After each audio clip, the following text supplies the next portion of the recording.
ಬನಾರಸ್ ಚಿತ್ರದ ನಂತರ ಸೈದ್ ಖಾನ್ ನಾಯಕರಾಗಿ ನಟರಾಗಿ ಹಾಗೂ ಡಿಂಪಲ್ ಕೀನ್ ರಚಿತಾ ರಾಮ್ ನಾಯಕಿ ನಟಿಯಾಗಿ ನಡೆಸುತ್ತಿರುವ ಕೋಲ್ಟ್ ಚಿತ್ರದ ಮುಹೂರ್ತ ಸಮಾರಂಭವು ಇತ್ತೀಚೆಗೆ ಮಹಾಲಕ್ಷ್ಮಿ ಲೇಔಟ್ನಲ್ಲಿರುವ ಪಂಚಮುಖಿ ಗಣಪತಿ ದೇವಸ್ಥಾನದಲ್ಲಿ ಗೌರಿ ಹಬ್ಬದ ಶುಭ ದಿನದಂದು ನೆರವೇರಿತು.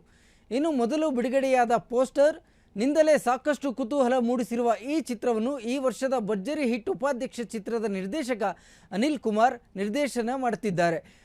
ಇನ್ನು ಇದೇ ವೇಳೆ ನಿರ್ದೇಶಕ ಅನಿಲ್ ಕುಮಾರ್, ನಟ ಸೈದ್ ಖಾನ್, ನಟಿ ರಚಿತಾ ರಾಮ್, ಮೈಕಲ್ ರಂಗನಾಥ್, ರಂಗಾಯಣ್ ರಘು, ಅಚ್ಯುತ್ ಕುಮಾರ್ ಭಾಗಿಯಾಗಿದ್ದರು.